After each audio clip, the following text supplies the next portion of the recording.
What's up, world? It's your boy right back at you, man. You're now listening to Real World Conversations, where we sit down with real people making real moves in the real world. Today, man, we sitting down with a guy that wears many different hats. Uh, I'm gonna let him introduce himself, and then we're gonna get right into it, man. Man, go ahead and introduce yourself, man. It's your boy TA, EMG, Slap Mob, Speak up. Badass Syndicate, representing TA, KY Comedian. A little bit about myself, from Versailles originally, but I live in Lexington now, but I've been everywhere, Lexington, Louisville, wherever, Chicago, wherever you want to call it. You know, came up a little bit through the comedy world, but now I do a little advertising, do a little stage with the badass syndicate group, your boy Biz, EMG, Slab Mob, do a little mini series we got going on right now called Tyrant. And you know, I hustle by any means necessary. That's all TA is. That's all he knows. So any way he get his brand out, any way he get his money, he gonna do it, legal or illegal. But it is what it is. Okay, check this out, TA, man. I'm gonna start these questions off, man. We ain't got much time. We running a little late, so I'm gonna get straight to it, man. If you can speak up a little bit for the other camera here, man. Right, my bad. Yeah. So what did life look like for TA before anyone knew TA's name? It's funny, growing up without a father figure, for real, that makes a big difference in a man's life. Like they say, you can't teach a man to be a man, but I had my mom fill in that both roles. But I came up with a big family, and all we knew was to get money. And be honest about it, we got land. Black people don't know. Black people and land, that's big. So where I come from, it was like we had the best of both worlds. I was in the hood growing up, and then I was country. But at the same time, put it all together, you got TA. TA the best of all worlds. That's all it is. Okay. So what struggles growing up built the toughness that people see in you today, TA? That made me grow up faster or No, realize. what's the toughness that people see in you today that built you? Like what struggles growing up built you? Like the struggles that you went through Yeah, that bro. that made people see you I today. was, people don't know that TA, he originally born in Louisville, but I'm probably the countryest ghetto Negro you will ever know. It's funny. I lived in the country, but I was in the city all the time. Where I make my shine in is places like Louisville, Cincinnati, Chicago. I grew up in the streets of Rhode Island. People don't know nothing about me. Like That's what we here today. The that's what figure I'm that trying to let y'all know. yeah, we here today. I'm jack of all trades. I'm not just what So you what see. what struggles growing up built the toughness that people see in you today? Like what some of the Well, yeah. I was in the, I was, when I was growing up without no father, it was tough. And so when you got a mom who's playing both roles, that's a different world. And then until I met my stepfather when we was in the streets, or we was living not so good in Rhode Island and whatever city, Providence, Rhode Island. Oh, that's where I got my hood mentality. Then I moved to the city. When I got back here, I was in the city of Lexington, Louisville. That's all I knew. I gravitated to the cities before I grew up, realizing that, that I had a talent in comedy. I had a talent in acting. I had a talent everything else. Made me who I am today. Okay. So who gave you hope when all the odds was against you? God rest his soul, my grandfather.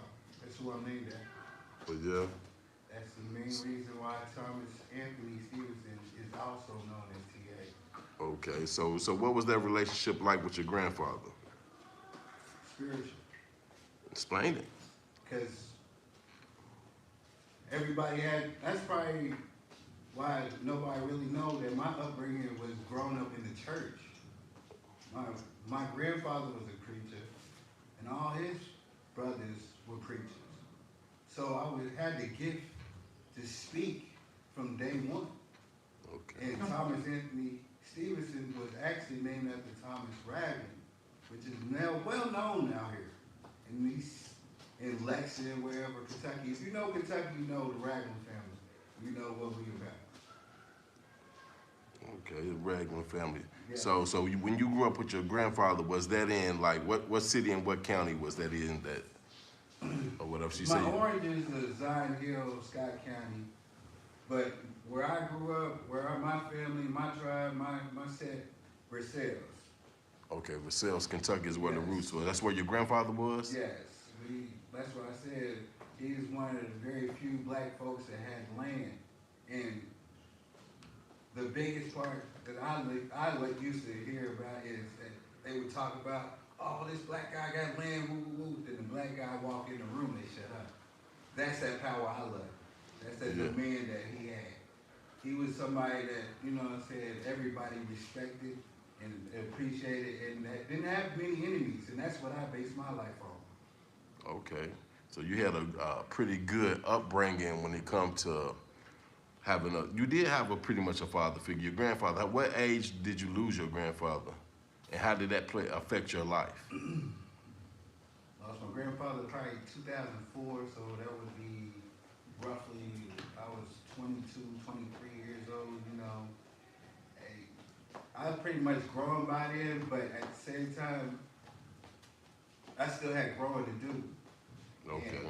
And when it came to my grandfather, he grounded me, but he was still, at that age and time, he couldn't make me do everything that, you know, said a father would do, but he was there for me. But, you know, just like anybody's grandkid or kid, the father is, you know what I'm saying, a preacher, that's where we get the crazy ones. You know, I'm the opposite.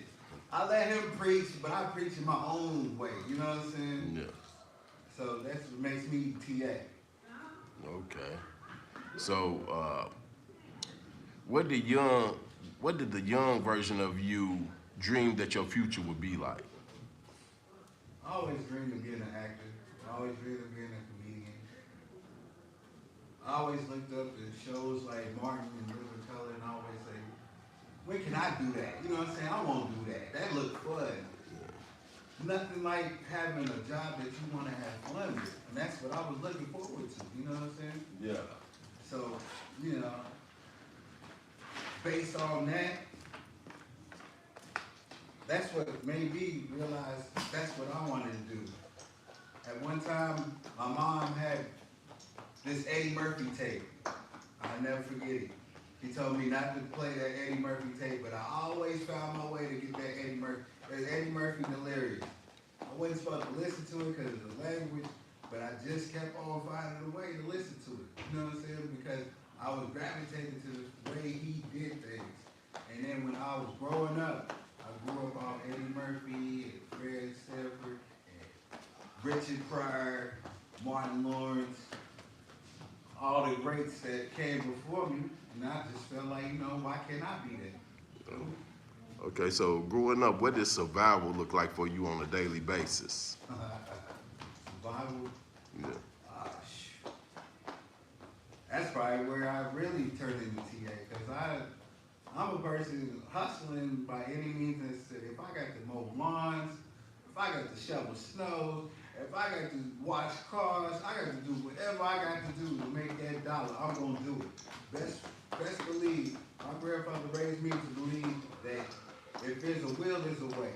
So if you gonna collect cans, you better collect a whole bunch of cans, make some money off. If you gonna collect scraps, do what you gotta do. One thing I know, ain't nothing like being broke. That's So it. that's why TA ain't nobody gonna tell you that TA broke, ain't nobody gonna tell you that TA ain't a hustler, ain't nobody gonna tell you TA don't attract people with money. Period. Okay. So, Facts. what was the very first hustle you remember doing for money?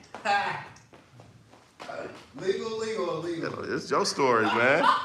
This is your story, TA. I'm just here. Hey, I'm just here to document it. Truthfully, my first hustle was my grandfather making me and J Rags. He would make us gather all the cans we could find, put them all in a bag, take them down to the scrap place. We turn it in for money. And I used to hate it because he would make us split the money with everybody else. And you did all the work. Me and Rags did all the work. And you got us splitting the money with 5 other grandkids. That's messed up. $20 don't go far in 5 ways. So that's why I was mad. But at the same time, I understood what he was trying to say. Take care of your people. Take care of your peoples. Always be there, because no matter what you go through in life, you got one family. That's it. You gotta make sure you take care of them. So that's why people gravitate to me, because I take care of my family and I take care of my adopted family. I take care of anybody that show love to me. That's Period. right. So check this out, TA. So at what point did you realize hustling was teaching you skills school could never teach you? Probably every time I went to jail. I'm just being honest. Yeah. Nothing is a better teacher than failure. Okay. When it comes to failing, I failed when I first started doing comedy. I got booed off the stage. Yeah. Just like all the greats, they all felt that. If you don't feel that failure, you ain't never gonna be great. Okay. If you don't lose, you don't know what winning feel like. Yeah. Feel me? Yeah. So I think I've lost so much that I have no choice but to win. Yeah. Feel me? Yeah. That's right. That's right. Were there moments when you thought that, like, this might be all life is, and like when it comes to hustling? I do that still. You still feel like Fuck that? you mean? Hey, okay. I mean, excuse me. The F you mean. Yeah. But I'm just saying. You still feel that way? Every day's a struggle. Every day's a hustle. You never know when you might be a rainy day, take it all out. That's what I hate. Yeah. But I love it too, because that's what keeps you going. When you know what your main goal in life is, to make sure your kids eat and live better than you did, that's all I care about. Okay. So who or what influenced your mindset before you even thought about entertainment? Who? Or what? Truthfully,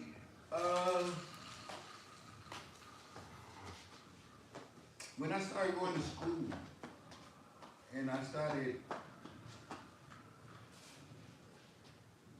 acting and I started wanting to see what it felt like to do shows, and I started realizing that I was funny, and I started realizing that people like me and gravitate to me. That's when I started realizing this could be a career.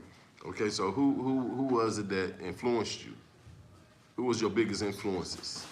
I don't know if it was who. It's more like an event, a time, a place that influenced TA to realize he was ready, or he should. It's when I realized, and it's not even out of jealousy. It was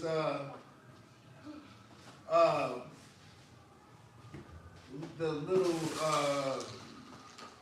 comedian that used Little JJ. Okay, yeah, the little boy. Little JJ. Yeah. This little. You seen him get on stage. Right, when he first started his career, he was 10, 12 years old, doing comedy, stuff grown men do. Yeah. And doing it well. I seen a show with him, met him and everything, shook his hand. I'm like, this little Negro is doing something I should be doing. Yeah. Or you could do. Or I could do. Yeah. When I see that he put in the work effort and he's 12 years old doing grown man stuff, that made me realize that, you know, if I put my mind to it, if I wanted to, I could be him. Okay, so with that being said, when did storytelling and entertainment first like enter to your mind thought, like your thought process? Was it that moment when you seen him, or was it before then? Storytelling, in my mind thought, Yeah. when I started seeing my grandfather in the pulpit. He was a Okay. comedian in his own right. Yeah. He would have the whole church rolling Yeah. off a sermon. And I'm like, that's what I want. I want to grab these people and make them feel every word I say just like he do. He had an aura to him that made him like he was supernatural, like he was bigger than he was. Yeah. He 5'9", 5'8" on a good day, you know what I'm saying? But he felt like he was 6'5". Yeah. From the words and way he was coming at people. Yeah. People was laughing at him and understanding what he said and preaching. So I was like, I can preach, but I can't do it like him. I'm not doing it in the church. Yeah. My church is The stage. The stage. Yeah. Simple. Okay. So what made you believe you can become more than just tit for tat hustler? Child support. It made you force you, huh? Ain't nothing bigger than child support to make you, when they tell you got to do something with yourself or we gonna lock you up. Yeah. That'll make you act right every time. Yeah. On God. Hey, for child support locked up many man. Yeah. Shout out to everyone that's still in there. Hey, listen, Like, man. No, sir. I seen dudes go back and forth to jail more times. They became habitual offenders due to child support, get 5 years in prison behind child support. Right. Like, And wow. I be laughing. I'm like, you want to lock us up? How we gonna get you your money now? Yeah. That's even worse. But you know, it is what it is. You know, I see people 50 beds still on the street. They on me over one. Yeah. I ain't even a felony, and y'all on me. While this man on the street, he got 17 kids and 35 warrants, and y'all ain't on him. Yeah. Okay, so check this out, T.A. Was there a specific moment where you shifted from making money to making meaning out of life? Making meaning. Yeah. Making meaning. Instead of like the money's cool, but you got to start making meaning. I ain't gonna lie. I'm probably in the process of it as we speak. Okay. But prior to this, I'm saying maybe in the last 2 to 3 years, it's starting to turn into, okay, this is what I want to make my money as of what I had no choice to make money. Instead of hustling this way, I'm enjoying hustling this way. Yeah. Instead of selling drugs and doing the wrong stuff that get me in trouble and risk my life, why don't I just make a mini series called Tyrant? Okay. Why don't I just go ahead and do TA and mess with Q Biz and the Badass Syndicate? Yeah. Why don't I just go ahead and show my brand? Yeah. And hustle, if you can hustle a drug, you can hustle yourself. That's what Right. I'm on. So, okay, with that being said, how did your early years of hustling prepare you for becoming a comedian, director, producer, entertainer? See, I'm self-explanatory. No. One hustle just turned into another hustle. I've been hustling by any means necessary, and I don't do just one hustle. Okay. If you just do one hustle, you just gonna get one income. Don't nobody want just one income. That's a fact. These days with Trump, man, please. Man, I'm selling food stamps, I'm doing shows, I'm doing whatever I got to do to make ends meet for my family. I don't care what it's gonna be. I'll do a show at your grandma's funeral. I don't care. We'll go to the barbecue. We'll get it cracking wherever you want to get it cracking at. Yeah. As long as you show me the money, I don't care. We can play dominoes. It don't matter. Wherever the money is. I play cards. But if I'm losing, I'm out. Okay, so TA, with that, like, what risks did you take early on in life that could have really messed your life up, but it didn't? What's one of the biggest Which risks that? baby mama you want to talk about? How many kids you got, TA? I know. He said, I know. I'm just saying, if you want to be real, Yeah. it's got to be the first baby mama because I'm still paying child support right now. So you consider that like a risk that that could have went wrong, but didn't? That's what the question is. If it wasn't for my daughter, Yeah. I would not be where I'm at today. Okay. Okay. If I wasn't focused on my kids and that child support, Yeah. you think I would care? I would be another Negro on the streets, not giving a damn, getting high, just wasting away talents. I'm not on that. That's right. I'm on bigger and better things. So how did you get your first opportunity when it comes to being in the entertainment world? Well, I started out in Louisville, Streetway Entertainment. Shout out to Streetway Entertainment. They still doing their thing. And it was like, bro, come on out here. And they had an open mic going on. They said, man, come on out here and just jump on the mic. I jumped on the mic. Not even one time ever did anything. Killed it. So what was you doing? Comedy? Comedy. Comedy. Okay. So comedy is the gateway to everything. Comedy is the barrier, the ground right here. Yeah. We started out there. And I always said if I did things with comedy or acting, one of the two would push the other. You feel me? Yeah. So I'm already on that now. So Yeah. So what were some of your fondest memories stepping into the comedy game that you like? Every time somebody asks you about it, like it's a story. You know, most comedians or people that's in the entertainment world have a story that just stands out in their head, in their life. Give us that story, man. What's the story that stands out to TA? it's two of them. Okay, give us both of them then. First one was my worst experience ever. How'd that go? It's traumatic, but it opened my eyes too. Okay. So they had this thing going on U of L campus. It was called the Showtime Apollo. So obviously it's just like the Apollo thing. Yeah. So me, you know how it is. If you do Apollo, anybody knows Apollo. Most of the time, the only people that get any respect is somebody that sings. So I try to be the comedian, and I try to be funny.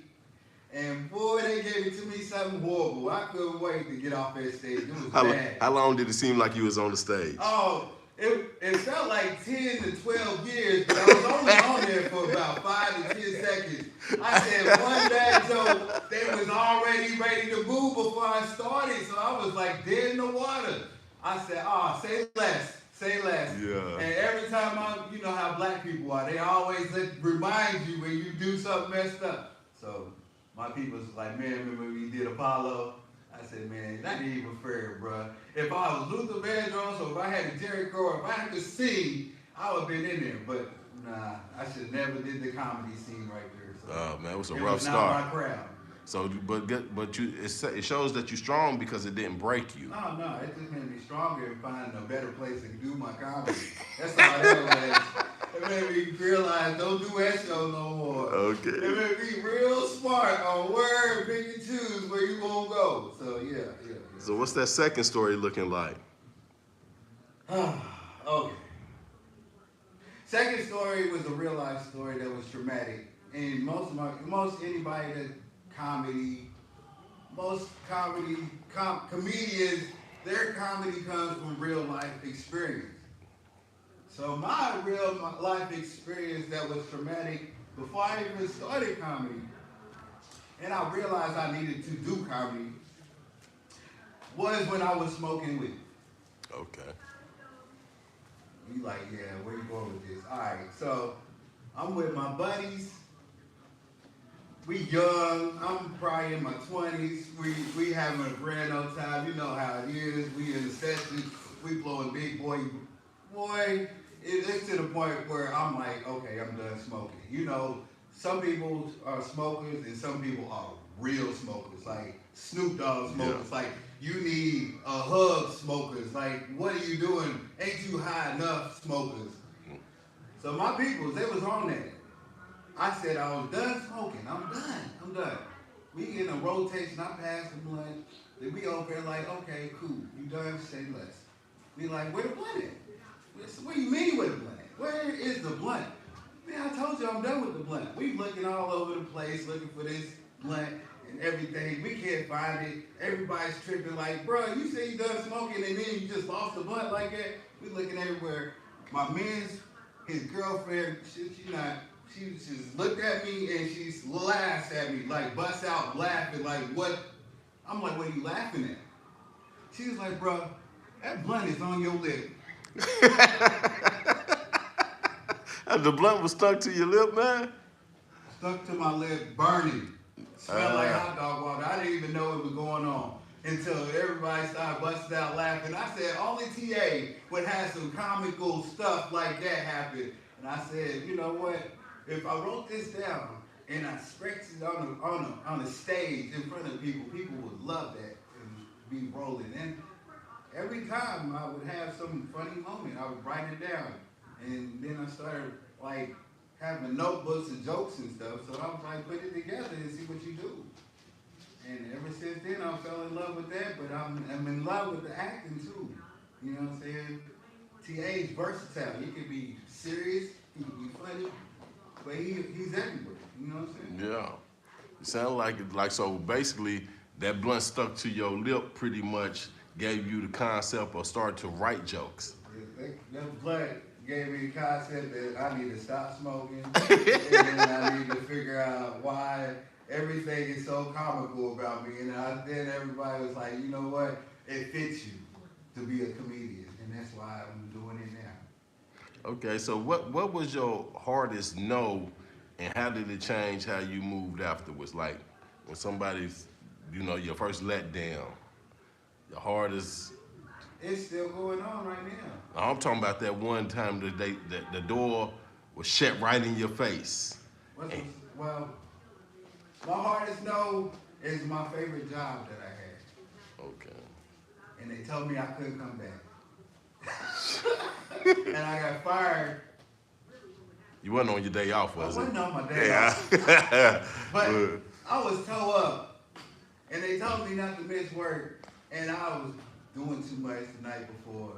And I ain't gonna lie, TA got toe up, trying to be a smart ass Papa Zanny. Let's just say I woke up fired. Oh, you was on the job? No. Oh, okay. I fell asleep the night before. Oh, you ain't wake up for 2. Fired. Yeah, you woke up 2 I days woke later. Up, the shift was over. Yeah. It was UPS. It was so bad they got me on the blackball list. They won't rehire me or nothing. I was like, bro, that was my best job ever. It had insurance, it had benefits, it had everything I needed, and it was only, 5 days a week? 4-hour shifts? That was a perfect job for a trapper like me. Okay. Yeah. Man, so TA, what do you think people misunderstand about you when you was coming up? What's one of the most things they misunderstood about TA on the come up?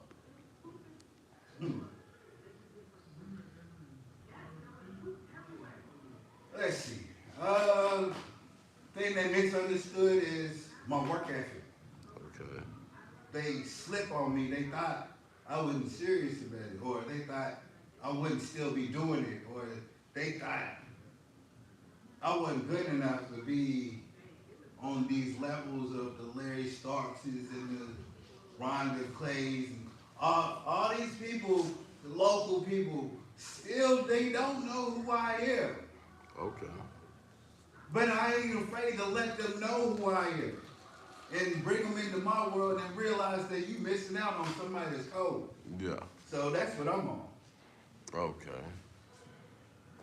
So what did you ever have to unlearn some of the street survival habits to get to where you at today? Yeah. I had to realize, stop burning bridges. Okay. I had to learn that, you never know when you need this person again later in life. I learned that Not everybody's in your corner is your friend. Yeah.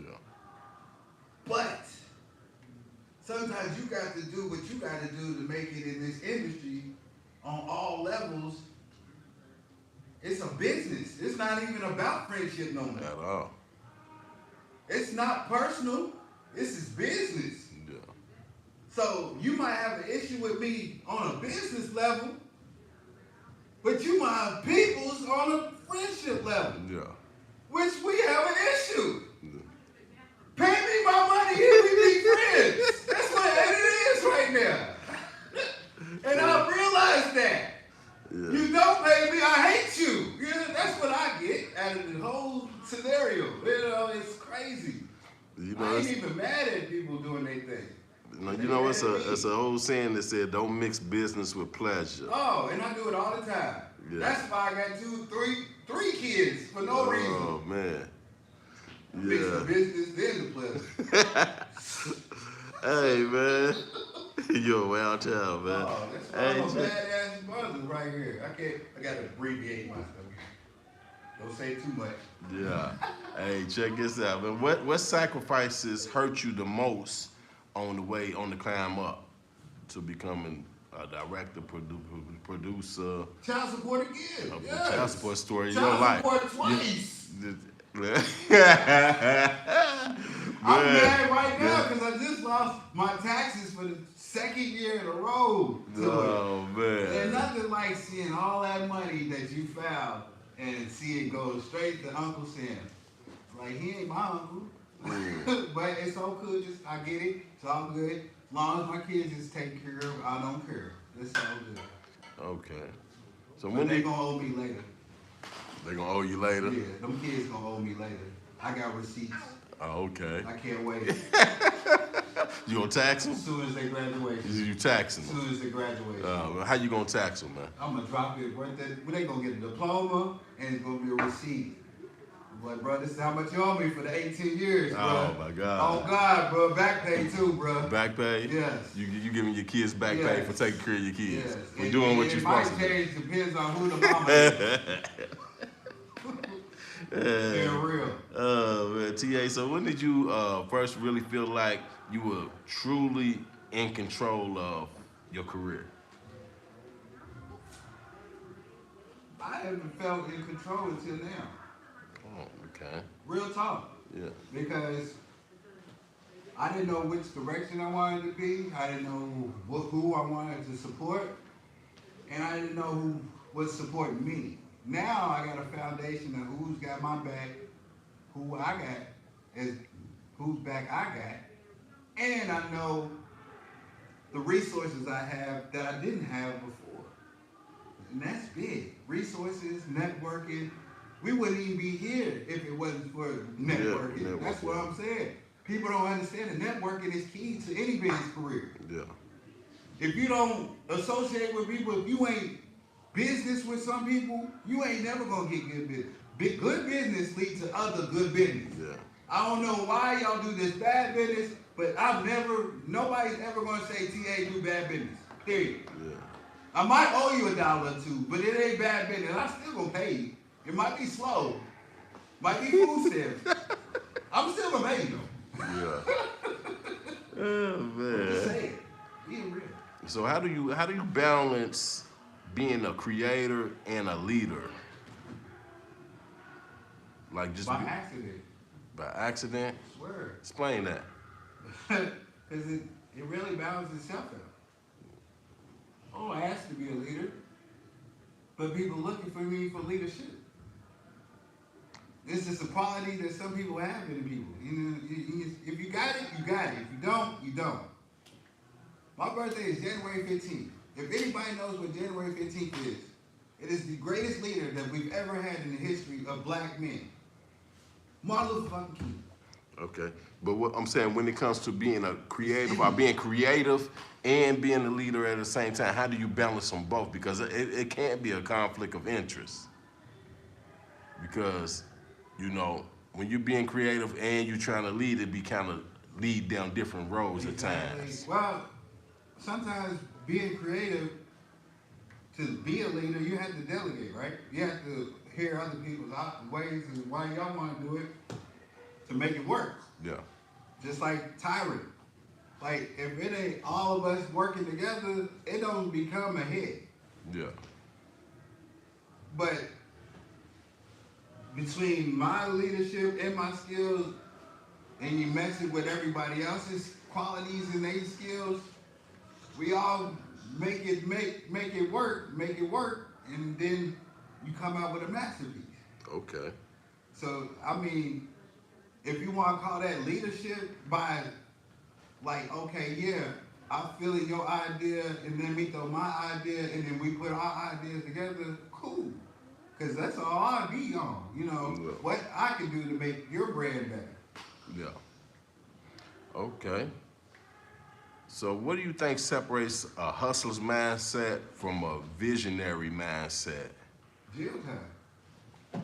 Jail time. Come on, man. I'm just saying. You gotta give me something better than that, TA, man. This is the world you're talking to. If you So explain it to the me. fact, the difference is a hustler, he gonna do whatever to stay out of jail. Some people don't see nothing but money.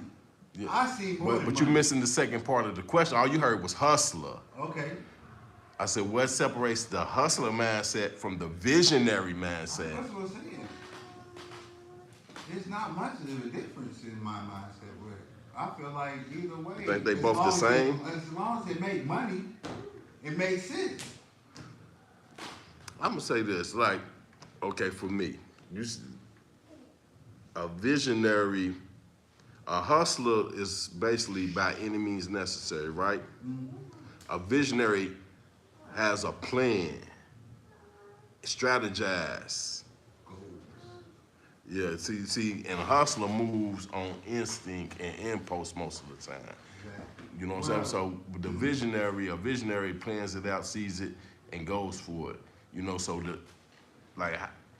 being that you're both, can you possibly separate the two when it need to be, or do you think you just run them together? That's what I say. I think I can explain both of them. Because Okay. my hustling mentality leads to the vision. My hustling mentality is how I start realizing the main goal in my vision. Like, my vision might be, okay, I want to make this amount of money, or I want to make these many shows, or this whatever. And my hustling mentality is, who do I know to make this happen? How do I make this happen? And when? Okay. You feel me? So that's why I feel like they go hand in hand. My hustling leads to my vision. And that's what makes me different from anybody else, because people just have one track minds. This is like, you just want to hustle, you just gonna be hustle. I got a bigger picture than that. I'm gonna take this hustle, take that hustle, make this hustle, and then turn it into that. And then by the time I get done, we got a whole mess of money waiting on me. Yeah. Badass business. That's it. That's it. So what did you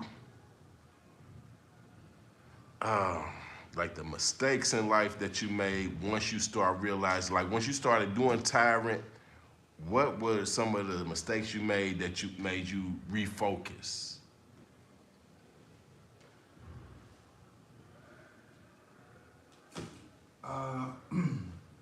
Nothing makes you refocus and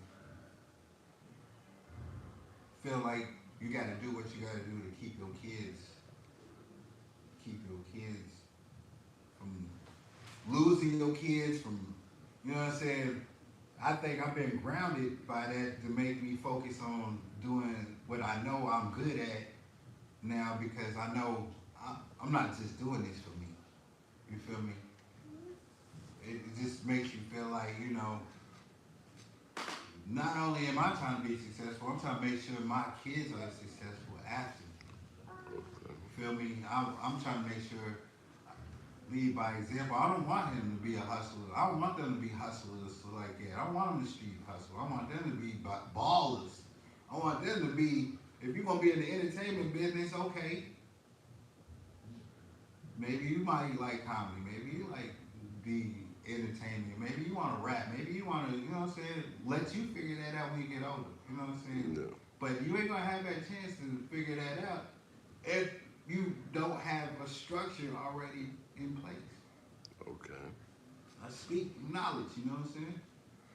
Okay. So being that we talking about tyrant right now, like how do you decide before we even get to tyrant, right? Let me get to this.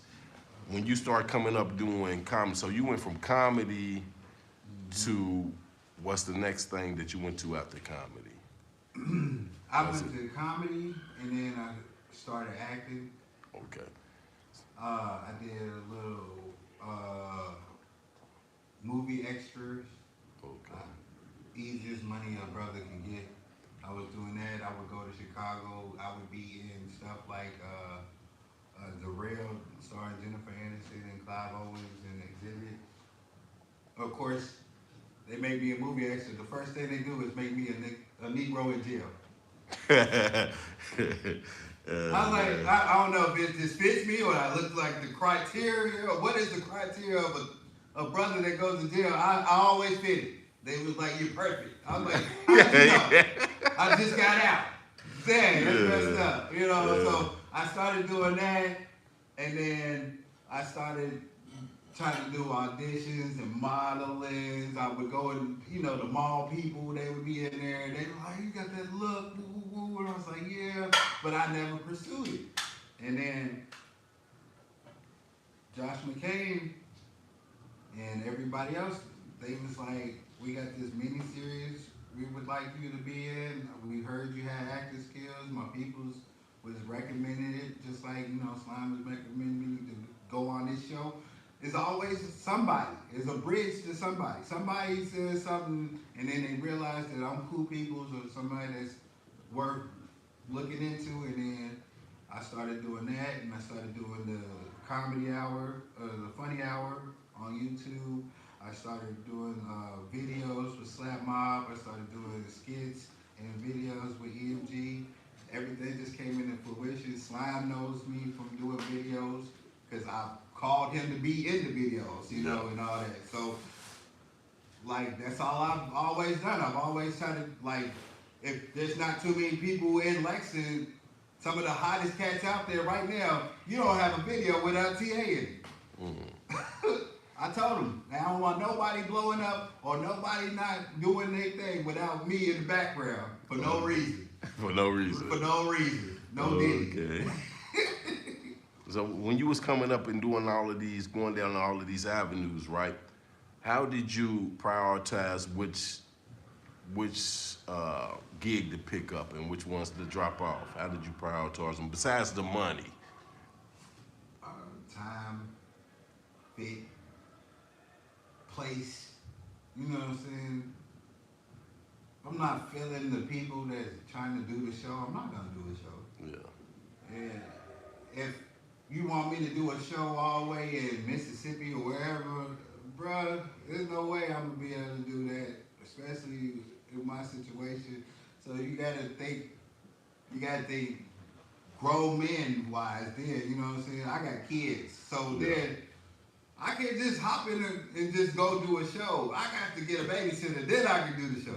So I'm cool. After I find a babysitter, you can find me anywhere. Period. But till then, or you know, if I got bills to do, I ain't doing nothing. Okay, so what like have you ever been in a situation to where it was like it was something that was offered to you, right? But you had to pick like the money or the situation. Like you had a couple different offers on the table and you had to pick either the money or the situation. Which one benefited you the most at the time? Did you ever run into that type of situation? I had a situation like that, but it benefited me by doing the opposite. You want to know what I mean by it? People that know me and know my crew or know anybody that knows me, I literally was we had this one cat, he tried to sign us to a little label, whatever, try to give us a dream, try to tell us we're gonna make millions, try to say he saw the talent in us. So we fell for it. We tried to act like we was gonna go with his label and everything else, wasted all our time and everything else just to find out it was a life lesson. To realize the business is shady. They'll tell you anything just to tell you that you that, you that. You know what I'm saying? They'll take, but when you're giving out money before you get money, that's the issue we have. So it was like you had to fall before we could come up. So I fell hard. I found out the label was fake. I found out that it was a waste of time. I found out it was a scare. Just to find out that I was strong, that I could do it on my own, that I had all the tools I could do to independently get my brand out there instead of going this route. Everybody looking for a bonus or a label or somebody to push your brand when you can be your own brand. Push your own stuff. We definitely living in a time to where you can push your own brand. And with that being said, how do you feel like, how do you figure out what is worth your time?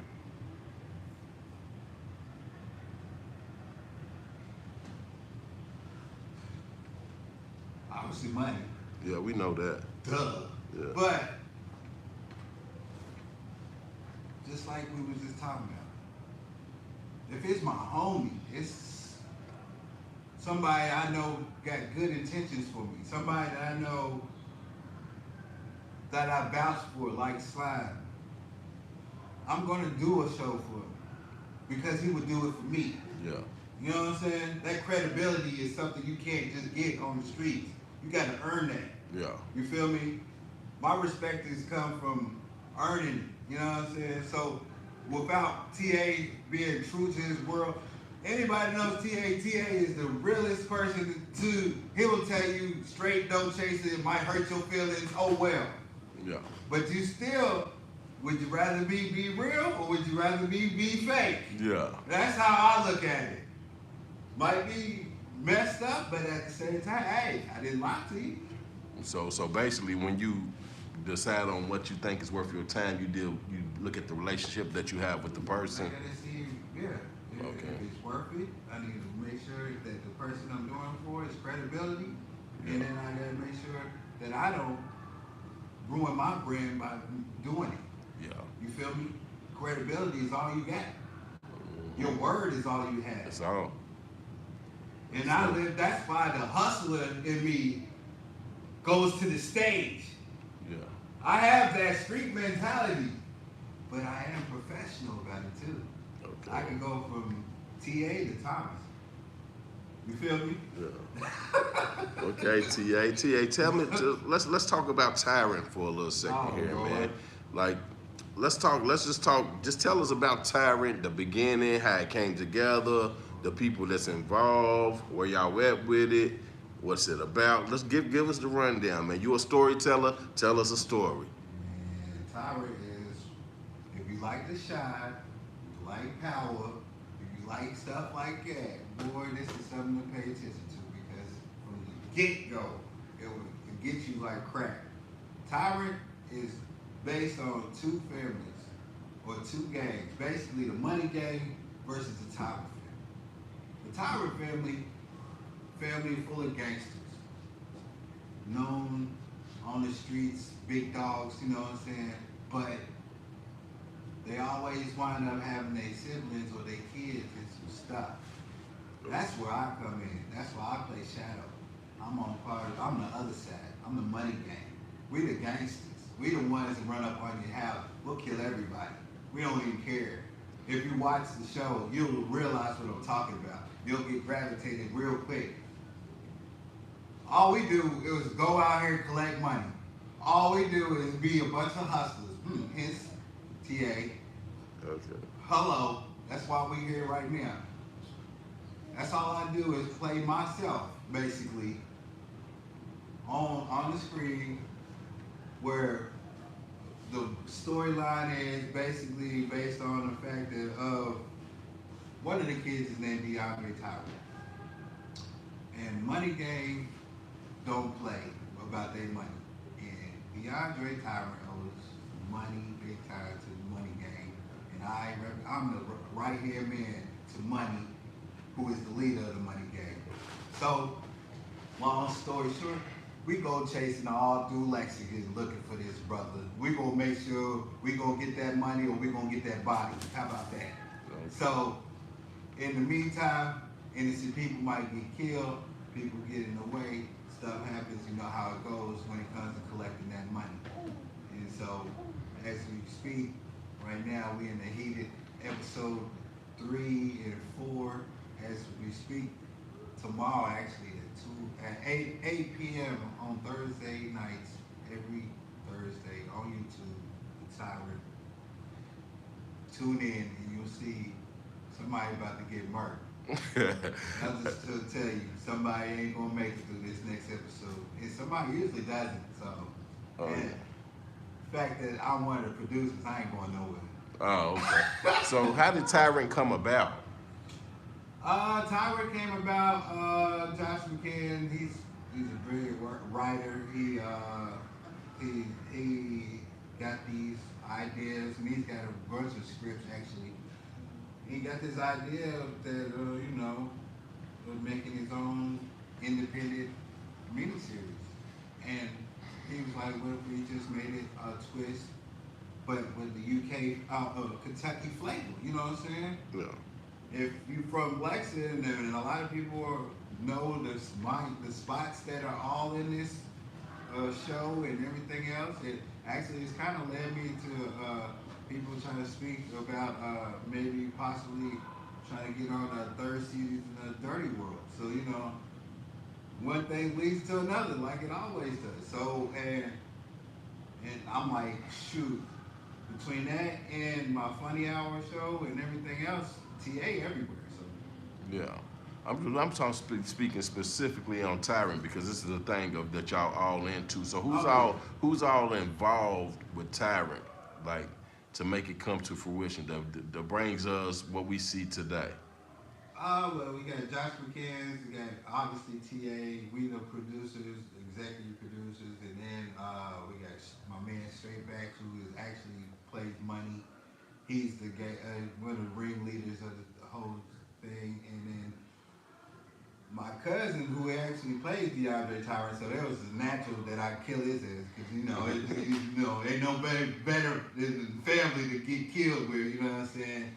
And a few other cast members that were like all local talents. A lot of Martia, Yeah, that's my little cousin. So so then shout out to her and Mad Wavy and they crew. Mad Wavy. And we trying to throw Slime in the next season. We actually promote everybody's music locally as well in the series. So it's a platform not only for actors that are trying to make it, it's actually a platform for people who have music that are established that want to get their brand out on a whole new scale. Okay. That's what's up. So basically, it's just a homegrown show. How many episodes does Tyrant have? Or how many episodes is it going to be in each season that you know of? We're looking at 8 to 10 right now. We're on episode 4, I believe. So yeah, it's getting heated as we speak. So and we noticed the traction. Not a single person has ever said anything bad about it. In matter of fact, we got little low-key local fans now, so people actually recognize, oh, you TA. Well, I seen you here before, haven't I? So, oh, yeah. Boy, I'm just waiting on somebody to say, Shadow! When they How's that make you feel? I mean, that's real. And that's why I love doing this, because ain't nothing like going to a grocery store. I'm at the marathon getting blunts, and then I'm picking up my flyer of me. Oh, that's you. Yeah, that's me. Even the A-Rap like looking at me like a hood superstar. I'm like, that's a great feeling. You know what I'm saying? Okay. What part of your journey do you think people overlook the most? The struggle. They think it was easy. Mm. It was never easy. Not a single thing in my life is easy. And I get reminded of that every day. Like, you know, as much as it looks like everybody's glitz and glamour and all right, oh no, it's a struggle to be what we are every day. It's a struggle to be QBiz. It's a struggle to be TA. It's a struggle to be Slime. I'm just telling you, it's not. It's because what you see on Facebook, Instagram, wherever, we got lives just like y'all do.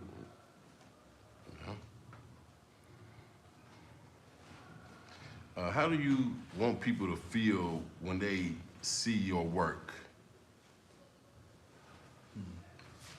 Every time I've ever seen, or every time I've ever been associated with it, I always wanted people to remember who I am and feel like that brother, I like it. You know what I'm saying? I always wanted to be that person that everybody's like, we love working with him, he a cool ass brother, he's a hustler, and he keep it real.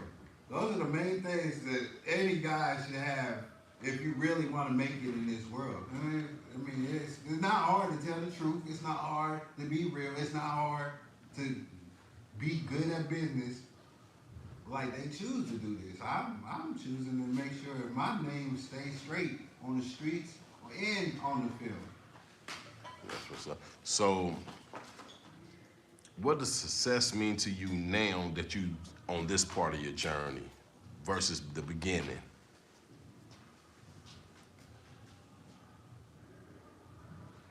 Success now?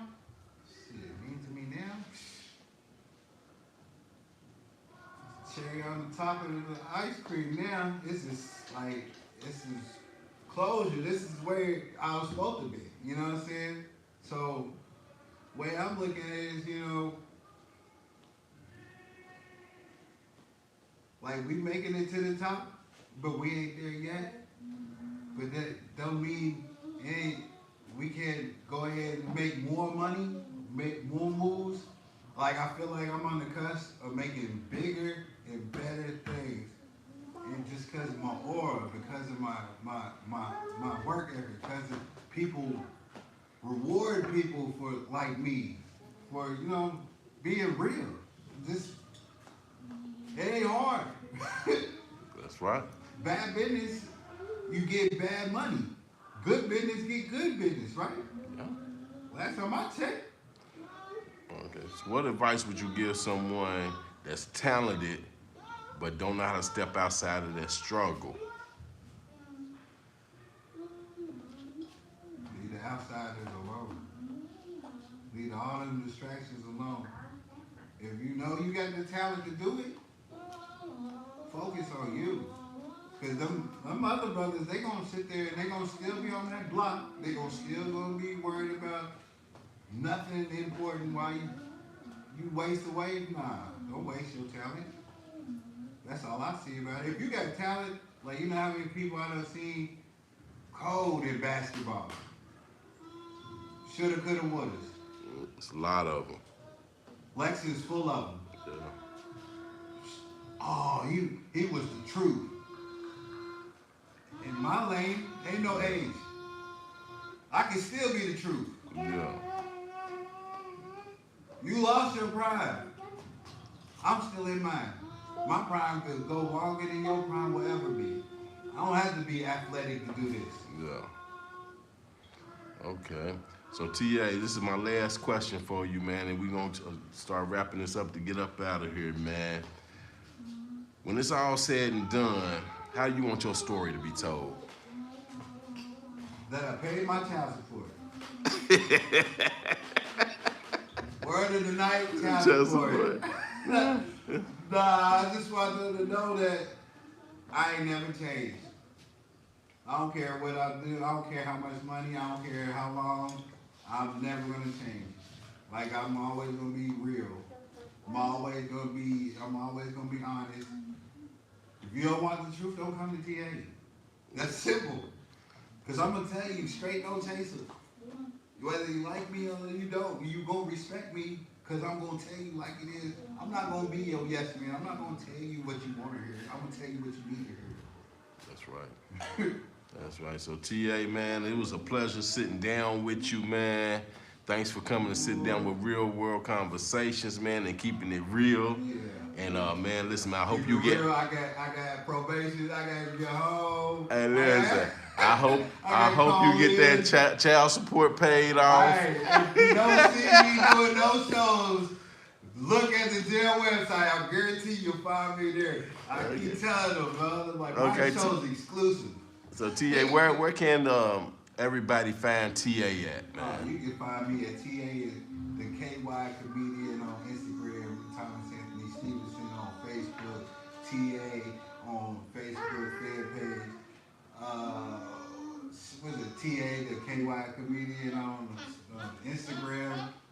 TA is comedy on TikTok. And like I said, your jail websites, Snap, whatever, Yeah. all the above. Yeah. You can find me. I might be at the Granny House later. It's Sunday coming up. Hey, you know what it is. You know what I'm saying? Okay, well, it's been a good episode, man. I thank you for coming on, TA, and to all the people out there watching, man. Make sure y'all tap into that YouTube, subscribe. We can't do this without y'all, man, and thank y'all for tuning in. Until next time, it's Real World Conversations, and we out. That was good.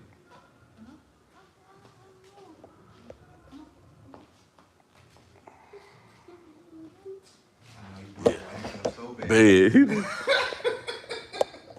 I seen him pacing. I was like, boy, man, be quiet back there. Don't be acting up now.